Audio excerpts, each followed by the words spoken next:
Bienvenidos a la oscuridad, donde el tiempo no es lineal y las palabras de un hombre muerto hace siglos aún respiran.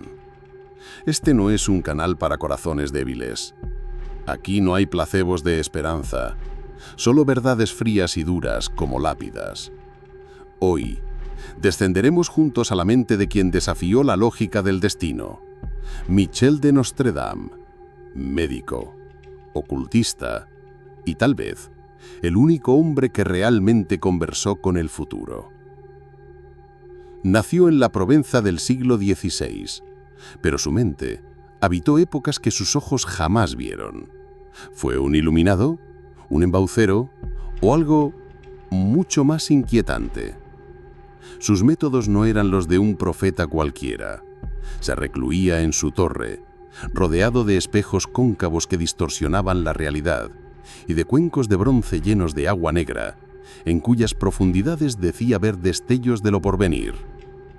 Escribía de noche, en un estado cercano al trance, como si algo o alguien guiara su mano. Sus textos no eran claros, eran deliberadamente crípticos, como si supiera que el conocimiento, sin el velo del misterio, es un arma demasiado peligrosa para caer en manos equivocadas. Pero hoy, nosotros correremos ese riesgo, porque sus palabras, esas que han desconcertado a sabios y escépticos por igual, parpadean de nuevo con una vigencia aterradora. ¿Estamos leyendo las advertencias de un visionario o el manual de instrucciones de nuestra propia perdición? Nostradamus no escribía, cifraba. Cada palabra, cada línea era un candado. Y la clave no estaba en los astros, sino en la maldita genialidad de un hombre que se negó a ser entendido, pero ansiaba ser recordado. Usaba anagramas como puñales. Hister no era un río, era Hitler. Pau no era paz, era el Papa. Jugaba con las sílabas como un asesino juega con su víctima, retorciendo sonidos hasta que revelaran nombres condenados. Sus metáforas eran jaulas de simbolismo. Leones eran reinos, águilas eran imperios, serpientes eran traiciones que silbaban desde el futuro. Nada era literal. Todo era un espejo roto donde cada fragmento reflejaba una catástrofe diferente. ¿Por qué? Porque la Inquisición ardía en las plazas, y Nostradamus prefería ser un enigma a ser una pira. Escribió para sobrevivir, pero también para que solo los dignos, los obstinados, los desesperados pudieran descifrar el horror que venía. Y ahora, en esta era de máquinas y arrogancia digital, creemos que podemos romper su código con algoritmos. Pero él ya lo sabía, ya lo había visto. Por eso enterró las pistas más profundas, no en el texto, sino en el miedo mismo. El código de Nostradamus no se lee, se siente y está despertando. En el silencio de su estudio, rodeado de instrumentos astrológicos y manuscritos polvorientos, Nostradamus no solo miraba las estrellas, escuchaba sus susurros. Cada noche, frente a un cuenco de agua oscura iluminado apenas por la llama de una vela, entraba en trance. Su mente viajaba más allá del tiempo, capturando visiones fragmentadas de un futuro lejano. Guerras, plagas, catástrofes naturales, imágenes caóticas que luego volcaba en sus cuartetas envueltas en un velo de simbolismo y metáforas. Pero su genio no radicaba solo en predecir, sino en codificar. Usaba anagramas, alteraba spellings de palabras y mezclaba idiomas para ocultar sus profecías de la Iglesia y los escépticos. Por ejemplo, Esther era un anagrama de Hitler y Pau refería al Papa. Nombres como Napoleón o Napoleón aparecían velados como Napoleón Roy o Emperador Rubio. Sus métodos incluían la astrología judicial, creyendo que los eventos celestiales influían en el destino humano. Alineaba planetary positions con eventos históricos, buscando patrones que se repetirían siglos después. Para él, el futuro no era lineal, sino un eco cíclico del pasado. Hoy, sus profecías sobre 2024 resuenan con inquietante precisión. Habló de grandes conflictos en Oriente, de hambre tras eclipses y de líderes que surgirían de las sombras. ¿Coincidencia? ¿O realmente logró descifrar el código del tiempo? El enigma perdura, porque Nostradamus no quería ser entendido en su época.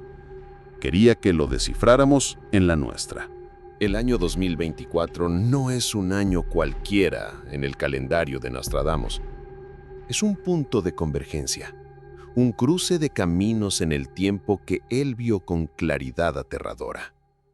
En sus cuartetas, este año emerge una y otra vez, no como una fecha, sino como un escenario. Un escenario donde varios de sus versos más oscuros podrían estar alineándose para actuar al unísono. Habló de un eclipse que traerá hambre. El 8 de abril de 2024, un eclipse solar total cruzará a América del Norte. ¿Coincidencia?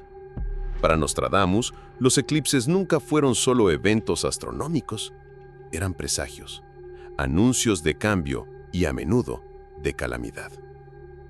Mencionó la Guerra de los Tres Reyes, tres líderes poderosos cuyo conflicto sumiría al mundo en un caos del que tardaría décadas en recuperarse. Hoy las tensiones globales no necesitan mucha imaginación para encajar en esta profecía. Y luego está la más inquietante de todas, la del Hijo del Trueno.